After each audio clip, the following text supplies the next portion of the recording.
So welcome, I'm Ben Randm, frontman and songwriter of Silver Tongued Rascals. Our debut single is Asking for What? And the reason that I created that song was for men to call out misogynistic behaviour and to cancel any rhetoric and any of the sort of stigma that is around and brought up. And I feel like this song is there to challenge, but also for people to be empowered of any gender, really, to feel that they can come together in combating and hopefully eliminating what is an area of society that I feel that needs to be eradicated. And one of the reasons that I wrote the song were a couple of incidents that I saw where he intervened. And when he intervened, what I found was that because something wasn't committed, the people weren't guilty, they weren't the perpetrator, even though they were, and it always stuck with me, well, they feel that they got away with it, how can they get away with it? So around the song, what I wanted to do was raise awareness. I didn't just want the song to be some form of token gesture. I really want to help engage the conversation. This is why we've got these wonderful women with me now, where we're going to be discussing the amazing work that they do, which is going to be in various interviews, which go into a bit more detail about what they do, but also just society as general and how we can move forward, and also where you think like creativity and maybe people who are watching, where they can have an impact and feel where they can do it in social circles as well. So we've all heard the song. You all fans of the song, yeah? Yeah. But I know I'll start with yourself, because it was yourself I reached out to first, and you assembled sure. this wonderful crew around. But when I reached out to you with the song, what were your first thoughts? And not just about the song really, but about somebody that was speaking up on the behalf of something that generally is pinned on women to address? I think it's always been for women to address, and I think we all feel that often when we've talked about women's issues or women's safety, I've found over the years, often people will straight away say, "What about men?"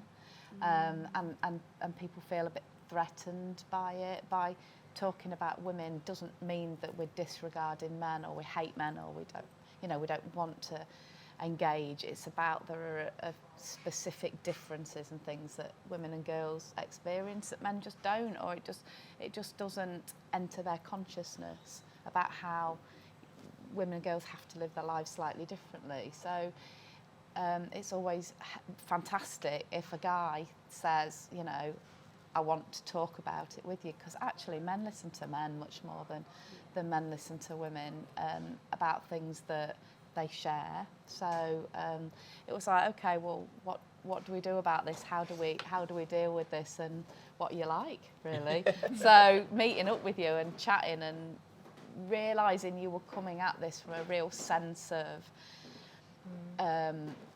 genuine, really caring and wanting to do something, and that means a lot, doesn't it? Because we do work with people that just kind of want to put themselves out there and say the right things, but it's just not. It doesn't mean anything, and so that's why when I spoke to everybody else, we're like, yeah, this sounds great.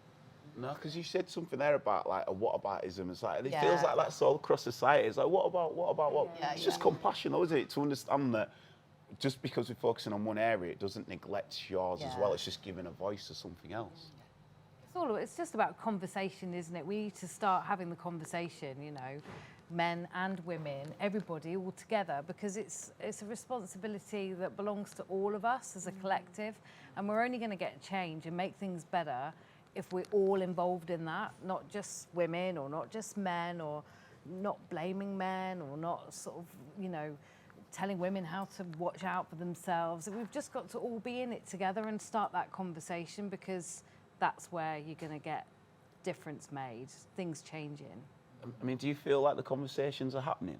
I feel they're happening because as a conversations worker, I'm out there on the front line, as I would say, speaking to people. And yes, the conversation is definitely being had. And I think women appreciate that as well. And they appreciate the fact that as an organisation, we do actually try to put things in place. So there is actually action happening. And I think that's the thing with women. I think they've been talking for a long time. But I think the City of Leeds is really determined to make a difference in making things actually happen. So yeah, I think it's a necessary thing that's happening at the moment. So yeah. It's also about conversations happening in different spaces with different people, because I think the what about men thing, and that can come from this like defensiveness or what they're expecting you to say, or that kind of preemptive fear about that conversation, as Almost well as like their they've been own attacked, but their not own an attack. experiences. So I think from conversations coming from, like I said earlier, just hopefully your song becoming on people's playlists while then they're just getting ready for their night out, and that suddenly then is a conversation opportunity. I'm always passionate about conversations in terms of nighttime and nighttime economy, and I think loads of conversations can happen in those spaces, and it's more and more about different people feeling confident in holding that space for conversations or instigating them, and then people feeling open to having them, and that is by them happening they've been happening in the girls' toilets, they've been happening in the kitchens, you know, they've been happening in all these places. Like if I think about, I'm from an Asian background, like so the time of like my aunties and my mum and everyone being together in the kitchen, the like segregation of gender was like a massive thing from a very young age. And if I think about those conversations and the things that were happening in the kitchen at my auntie's house, and that being replicated in so many other different spaces that other people feel they're most comfortable or they're most free to kind of speak their mind, is what we need to have. I think there's something about the defensiveness as well. We certainly, I'm really familiar with that whole what about the men response, but there's also the not all men response. Yeah. And I think this is part of changing the conversation too, is getting across the point that, and this is why it's really helpful to have allies who don't come from that defensive place, because it's about changing the conversation so that we all understand that we're not talking about the behaviours of individual men. When we talk about male violence, we're not personally attacking you who happens to be a man and saying because you are a man you must be violent. We're talking about systemic, structural and societal change, talking about cultural shift, and we're talking about the fact that we still live in a patriarchal society which is to the detriment of all of us regardless of our gender, and that therefore we should all be invested in trying to address that regardless of our gender. But we can't start to address it unless we name it. And so when we talk about male violence against women, it's because that is the majority problem, which doesn't say that men don't experience violence or that women don't perpetrate violence. But structurally, systemically, culturally, male violence against women is this legacy of patriarchy that we're all living with, which is damaging everyone, including young boys and adult men. So I think that's where this kind of conversation is really great for creating shift, because we're talking collectively and understanding that this is for everybody's benefit. I think it's key. I think like what my understanding or my belief is the fact that the patriarchy exists. It's all the sort of structures that everybody is almost suffering before, but almost like how I see it is a pyramid, right? So like if you have at the top of the pyramid rich, white, male, if you're poor but a white male, you still benefit from a rich white male's privilege, as I benefit from being a male, so I benefit from that privilege. But I still understand where I don't get the privilege. But if you go down the pyramid, obviously then it's almost like, is it worth giving up that one privilege to bring everybody up to the equal level so we all have the same privilege? Because the same privilege takes a bashing. I don't see a privilege being bad. It's what you do with that privilege. Are you going to pull people up? Are you going to keep people suppressed and hold them down? And I think why I strike a chord with this, especially with the privilege element of it, is especially around the Black Lives Matter, and I hate saying around the movement of that because it's been going on for time and it's not just that one spark, but when the George Floyd incident happened, I was speaking to a friend about it, and one thing that he did, which probably just put me in my place really in a good way, was like, I'm not in the room when the same conversations are had when I'm in the room, if you know what I mean. Like when I'm in the room, I might think everything's all blessed, but then when I'm away from that room, I don't know what's been said. And I think that's about the whataboutisms and what you were saying there. You were saying, giving examples of, you know, being in toilets or being in kitchens and those conversations. But again, the other side of that is when you're not in that room, Yeah. the conversations that have been had there. And I just think if you're not comfortable to say it when people are there, why are you comfortable to say it when they're not there? Yeah. Interesting. As an ambassador, how would you see to bring it up in conversation? Because obviously you have a public profile where it's expected to be presented, but also then in different conversations, do you feel like you would be under pressure to bring certain things up, or do you feel like people will pay more attention because of the title? Personally, I'm a really open and honest person, so I'm happy to have conversations about anything. And I think that then means the people around me feel comfortable to have conversations about anything too. So what I was saying earlier is since I've announced that I am an ambassador, my inbox has been flooded by people who have said, oh my God, I can relate to that. I can't believe that happened to you too. And it's just about normalising the conversation. And I think from what you were saying before, a lot of people don't want to talk about it until it affects them. So it's about, let's not wait until we're affected to normalise the conversation. Let's just normalise the conversation now. Because every single woman that I know has been affected by this in some way, whether it's minute or massive, it's every single one. So it's your sister, it's your mum, it's your auntie, it's your grandma, it's someone you know. So whether people think they're affected or not, they are. Yeah. So it's like, it's a conversation that should just be coming up in every day, like And normalising it. It's powerful as well. So, you know, as part of the course that we run, we ask men to go and ask the women in their lives about this issue, about feelings and experiences of safety. And they always come back and they say, oh, God, I just never knew that she was going about her life with that thought in her head, and that making those changes to the way she lives her life, you know, all the time as second nature. And when we start, that's powerful stuff, isn't it? When you start thinking, oh wow. Even like, this is like a really random thing, but if I get a takeaway, for example, and the guy I live by myself, and when he delivers the takeaway, I will shout, dinner's here, so that he doesn't think that I live by myself. And that, to me, is just like a normal thing to do, but a man would never think to do that. And I've had these conversations with my friends, and they're like, oh my God, I do that too, or I do this thing, or I do that. And they're just little things that we think are normal, or we've had to accept as normal, that men don't even know about. So if we can, you know, even things like, I go running in the mornings now, and if I see a man, I always look back to make sure he's not turned around and followed me. Or, you know, if a man sees a woman out running, should he maybe go on the other side of the road or whatever? It's like, what are these little things that we can do just to make normal life a little bit easier for everyone else? I mean, I identify with that, having 3 daughters and having to tell them first about, you know, you're a black girl, and then you're a woman. And the trauma on their faces and the absolute... I could just see that I've absolutely traumatized them by having to raise this issue around their safety, and they just absolutely couldn't understand why I'm telling them about what you're wearing and make sure you've got taxi fare. And they thought I was absolutely wishing something bad on them. And I think it's really traumatizing to have to tell your young girls that they have to be aware. And I think, again, for me, it was ingrained. I came from, I was a teenager in the 70s when the Ripper was running around our communities, and the message was that we had to look about our safety. It wasn't this, and a lot of those girls were demonized in the press as being, you know, working girls, or it just seemed like there was no protection for women. So me handing that over to my daughters, they just slapped it back, said, "What are you talking about, Mum?" You know, and that really made me think, yeah, what am I doing? I'm handing on this idea they've got to protect themselves. It's accepting it then, isn't it? But then it's also, I must imagine, a responsibility that if something was to happen, did you do that part? And I think that's the conversation where it's like, should you have to do that? Because nothing should happen anyway. And what I'm gathering from this is, it's just a perpetual cycle of paranoia, really, isn't it? And not in a way of like saying that women are paranoid and like, you know, using that as a stigma, but it's really like a rightful sense of safety, almost a safety blanket. It makes you into an activist early. I think hearing other go, oh, I do that, I do this, do you know what I mean, helps, because I think it becomes so second nature and so subconscious in doing it.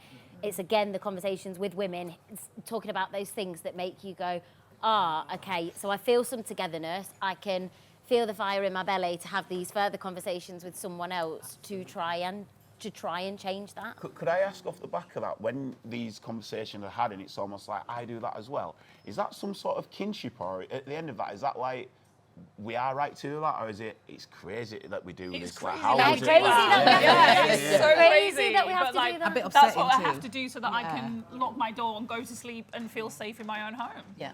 Yeah. But we do it second nature, like you were saying about the takeaway thing. I do that too, by the way.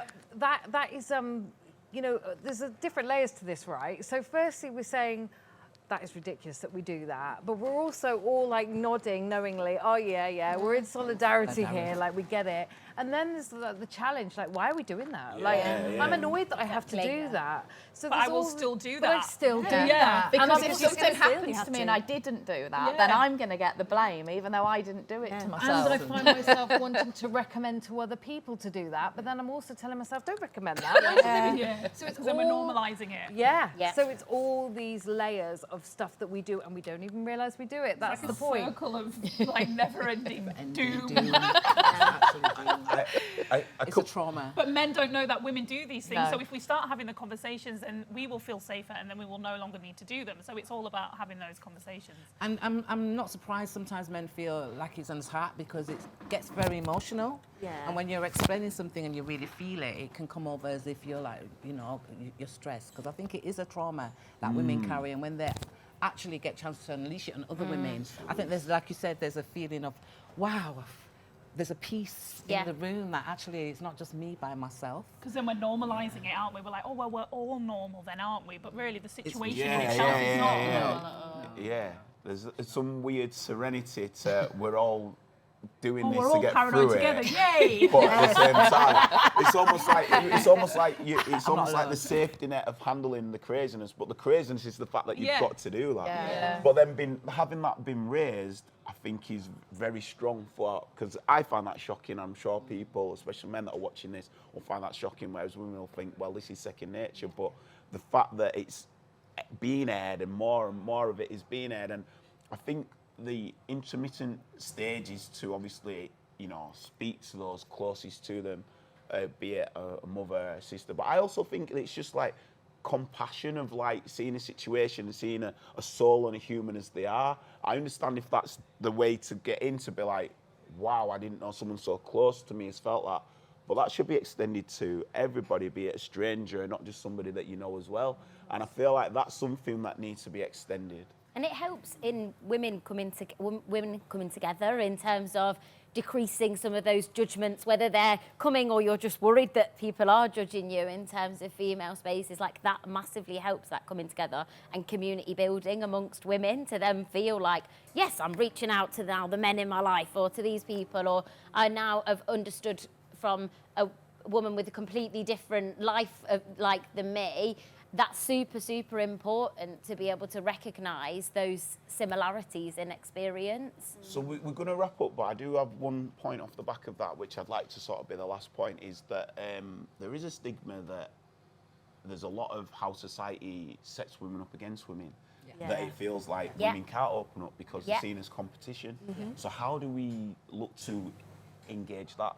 There was change? there was a lovely little note, wasn't there, on that venue that said about women supporting other women. Yes, Come yeah. on, women. Yeah, You it know, was like a little bit of graffiti. There's a toilet in Trinity Shopping Centre, the toilets that are above the Trinity kitchen. There's one cubicle right at the end that's covered in like just female little graffiti, and a girl's gone in, I think it's the same person, same handwriting with a pink biro, and the whole cubicle's pretty much covered in great messages Around, yeah. to other women, and I think that is really What was important. that message that was put there? I think it just says look after each other or something Yeah. something like that, watching out Don't for bring, each don't other. bring and each other don't- down. yeah. Why are you sort of Exactly. making comments about that person? You know, bring them up. We're in this together, you know. But I do think there is a lot of talk around women supporting women, but not everyone truly embodies that and means Yeah. it. I think some people say it because it's the right thing Yeah. to say, and what they mean is, I support you as long as you're doing equal to me or less than, but if you do Yeah. better than me, I don't support you anymore. And I think one of my favourite quotes that I wrote ages ago was, it's so important to fix another woman's crown without telling the world that it was broken. Yeah. And I just think that's like a really beautiful sentiment. Like, we should all have each other's back, not just as women, but as humans, as people, as souls, and that there is no competition with anyone but with yourself, ultimately. And we all win when we all win. Yeah. So with this being in and around White Ribbon and 15 days, I believe. 16 days of action, yeah. 16 days, I believe. One thing that I'd like to sort of bring as we close this round table, I'm sure there'll be plenty more. I feel there's more that we could delve into. Is you know the term manifesto, but what if it was like a woman-manifesto, and it was something that was created where people can reach out, say the things that are common that have happened, and then we can almost make like a commandments almost that can be put up in public spaces, and then it's almost like referred to so that anybody can think, well, I think that's going against that, so it can be called out, and just a little guideline. Do you think something like that can be quite impactful? That's a no. Scrap that one. What would be manifesto? Stick to the song, mate. Yeah, because I was just going to say that. I think people pick up messages from the arts. So I think things like what you're doing is much more subtle but direct. And I think people sometimes, like you said, messaging is great, but I think using the arts and you using your voice and your platform is very, very powerful. I think music it gets the message across, and different art forms. So I think that would be the manifesto, is for more artists like yourself, writers, to get on board with this movement and write about it.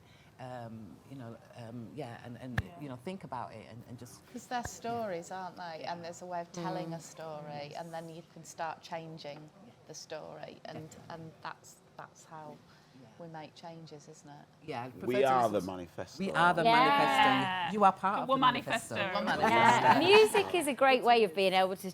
We said about it at the boxing thing the other night, of being able to look back at time and things like that. So I said the song Asking for What at the start gives me massive Dizzy, Jezebel vibes, like at the start of it.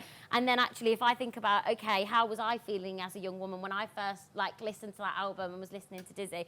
And then where am I at now? And I think everyone has that with different connections. Do you know what I mean? When you break up with someone and then you listen to all the sad songs. Yeah. And different Music, songs help, it don't they? can But really help to capture. get the message across. It does. Capture definitely. feelings, times in your life, social commentary, all of that can be really seen through music and really heard. And then hopefully people have music that hopefully people are still going to be listening to, asking for what in 10 years' time, but they're reflecting of what was going on in 10 years ago. Where am I at now? Do you know what I mean? Where's this And I think it's important that more men respond to it as well, because like you said, it's heavily women responding to it, and we're the one that's having to action and change out. But for you, I think it's very powerful that you should bring this subject to your demographic of people that are... I think that's I think just to wrap up then, that's the key with the song really, and I think that's where, the conversations that are had behind closed doors, where it is lads with lads, I think this is where this song is really playing its part. People have reached out and said that it is as well, so more power to it, more power to the lyrics, and come see our show December the 7th at the Wardrobe, where I really would like this song to be a cathartic release for all, do you know what I mean? A real anthem where we can come together, you know what I'm saying? We need to Start learn the the words conversation. between now and then. But no, thank you for your time, thank you for sharing, and I'd like to do another one of these as well, so thank you. Thank you so much. Take care. you. Peace. Asking for what? Asking for what? Exactly asking for what? Asking for what?